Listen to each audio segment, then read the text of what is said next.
everyone, it's me, Bing, and I'm here to share to you my surviving story.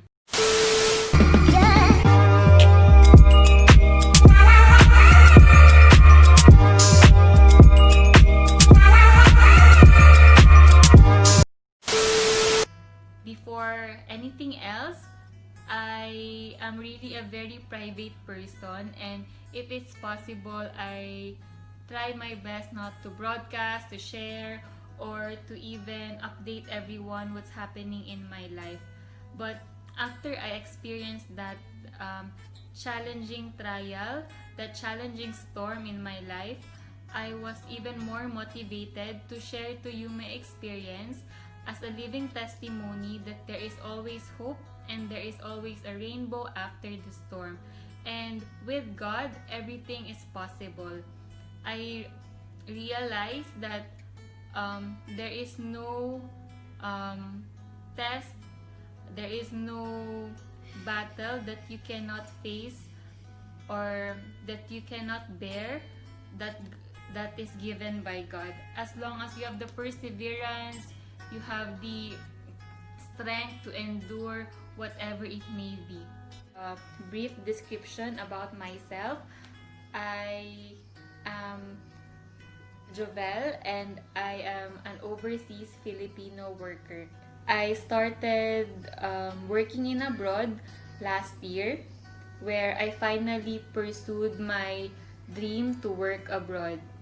I think most of us really dream of working abroad because they wanted to have a bigger salary, to go to different places, and of course to test themselves. I personally wanted to work abroad because I really wanted to challenge myself. I wanted to know how far I can go and how I can deal um, problems and have solutions even if I am alone.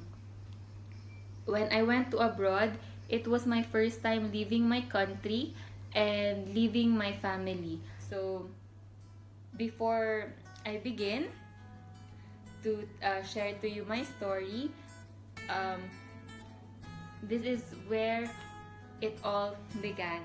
So watch out, and in a while I'll be sharing to you my surviving story.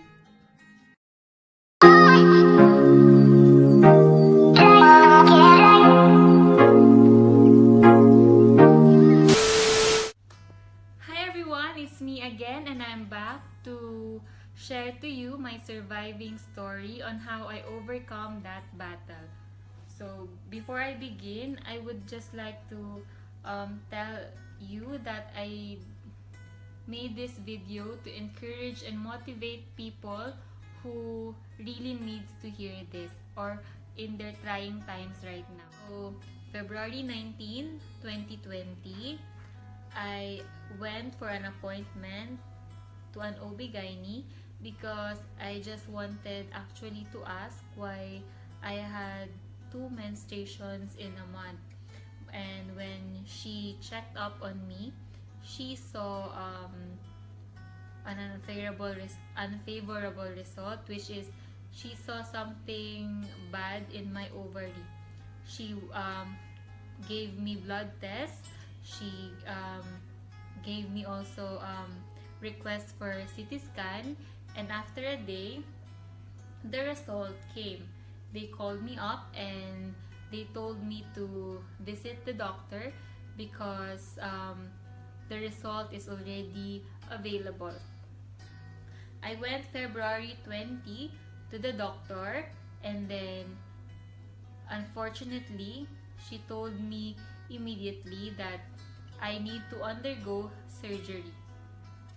At first, I was um, confused why she told me that, and she said that um, anytime soon, the mass that they saw in my ovary may burst. And aside from that, they actually suspected me that it might be malignant. So when I heard that I might have cancer, it really, I thought it was really the end of the world. I cried outside the clinic alone because I really went to the clinic alone and nobody knew about that. I cried until such time I called my cousin that this one is, I was diagnosed with this and I have to undergo surgery. And so we called my mom, and my family and I decided that we take the second opinion in my country, the Philippines. Going back, February 23, 2020, I went home to the Philippines, and I arrived there at on the 24th evening. My mother prepared everything, to which hospital I would be, to which doctor who would operate me, and to where I would take my blood test. After a day, the result came, and it has the same diagnosis as what it is in UAE. So I have to take the surgery. February 27, 2020, they removed my left ovary and the other parts which were affected because of the tumor, which is 24 centimeters. My appendix, my ovutum, and even the pelvic fluid, they removed it. During the surgery, my mother actually had, we had frozen biopsy, in which on the same day you will know if the tumor is cancerous or benign. So after the frozen biopsy, it was not actually in the biopsy result that it was malignant, but we had another opinion, which is after a week the result will come out, and unfortunately it was shown in the second opinion that it was an immature teratoma grade 2. And what is an immature teratoma? An immature teratoma is a rare kind of ovarian cancer, in which only about 2% out of how many women who experience that.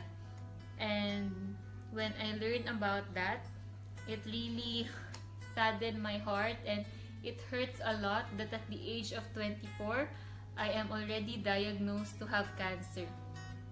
We went to the doctor, and the doctor advised me to do chemotherapy, and even my parent and my mother and my relatives told me that and convinced me to have chemotherapy.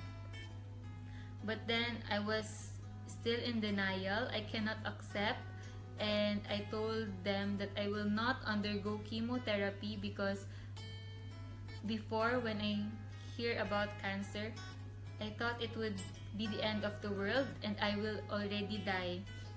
So I said, what's the use of having a chemotherapy if at the end of the day you will still die? But then there was one person who really convinced me to get well and to do the chemotherapy. And I think it struck my heart, and that was the only person who convinced me to do the chemotherapy.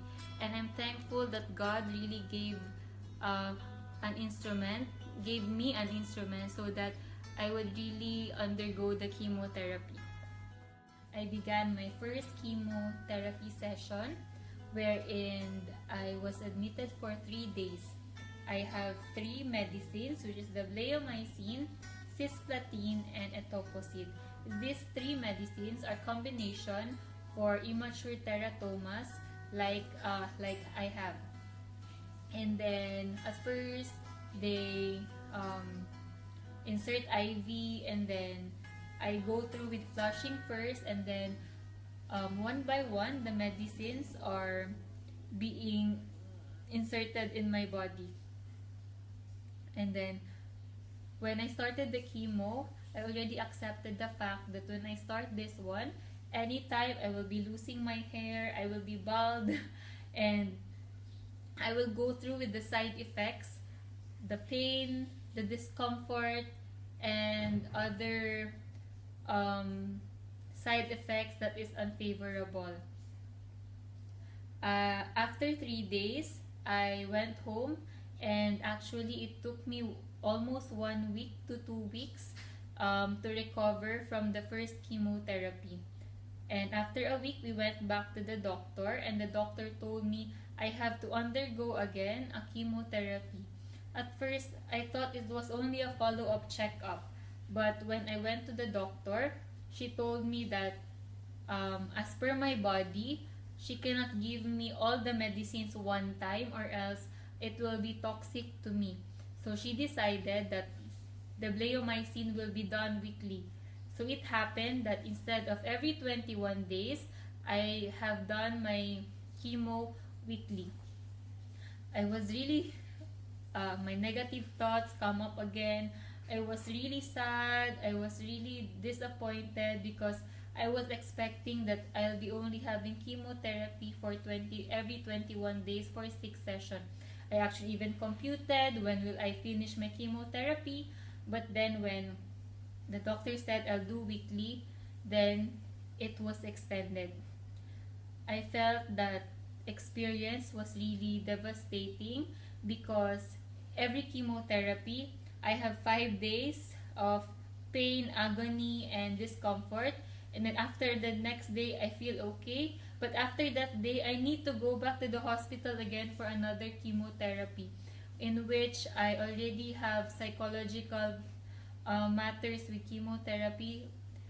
I remember when I go to the hospital, when they beginning my third session, every time they start to bring me in the elevator up to my room, I cannot bear the smell already of the hospital, which I asked my doctor, why is that? Maybe because of psychological matters already. But she said one day I would be able to overcome it. For total, I was admitted for 14 admissions.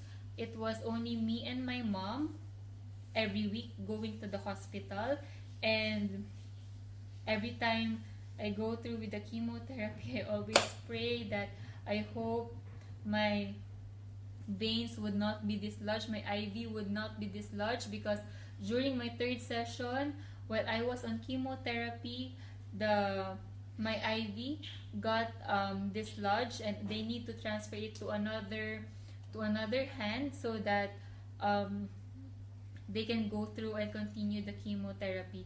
And it was really very painful that um, there was a transfer of IV.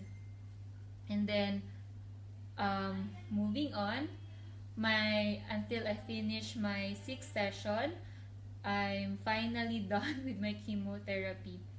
Reminiscing the days that I experienced that one, I can't help but thank God that I was able to overcome the pain, the side effects, and the agony.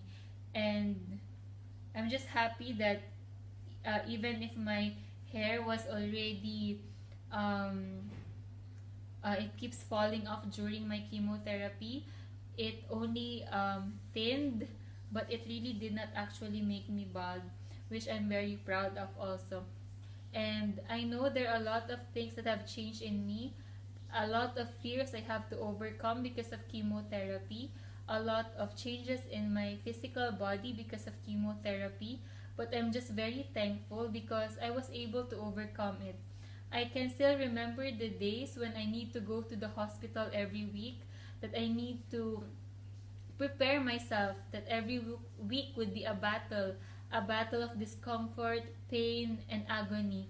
I tell you that chemotherapy is really not an easy journey.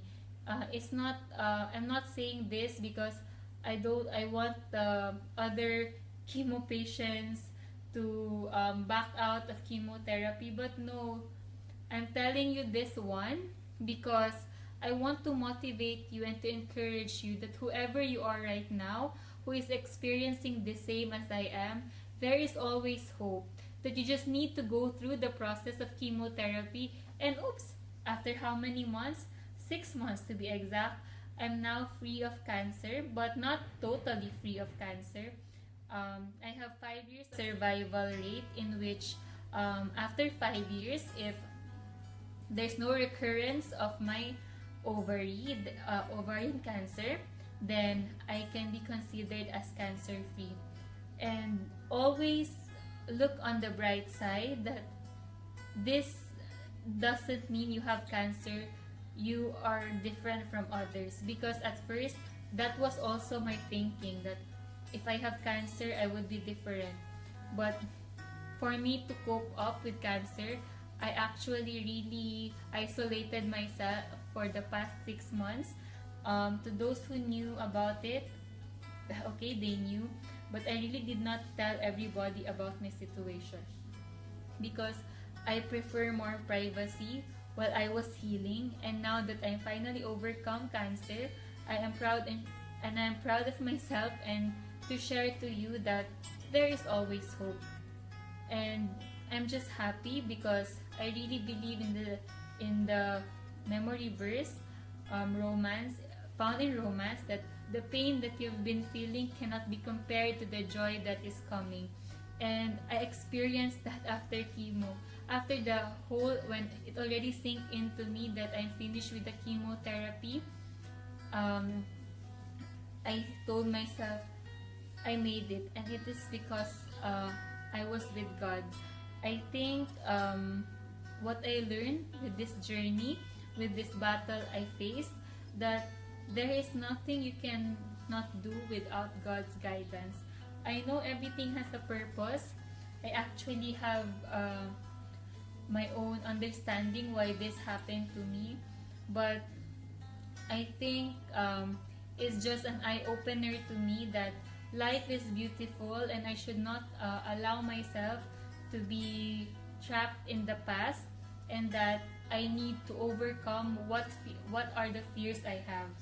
And right now, I'm actually happy that I'm here back in Dubai, and I'm soon going back to work. I know it's risky, it's COVID or what, but I just trust in God that everything will just fall into place. And God, I think God really brought me back here for a reason.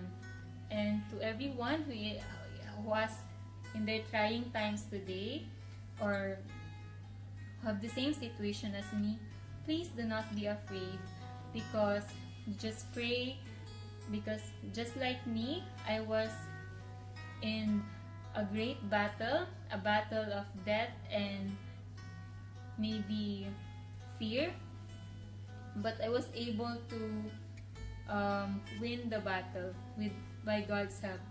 There's a lot of changes in me already. My hair got really very, it did not make me bald, but it's very thin. And then I have a lot of marks from the IV, because from time to time, because of a lot of chemotherapy sessions, 14 admissions to be exact, my my hands brought a lot of marks.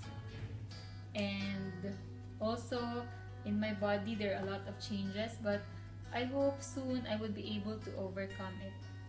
So I'm sharing this to you because I wanted to encourage the people who are in their trying times to never lose hope. Despite the COVID we have right now, just trust God that everything will just fall into place and everything will be okay in the right time. And I hope that this video will inspire you to hold on and to keep going despite the sufferings or the pain that we've been feeling right now. So this is me again, this is Bing, and I am proud to share to you my survival story, and I am a living testimony that there is always hope as long as you have faith in God. There is a miracle that you will be okay as long as you're patient enough to go through the process of suffering. So, thank you everyone for watching.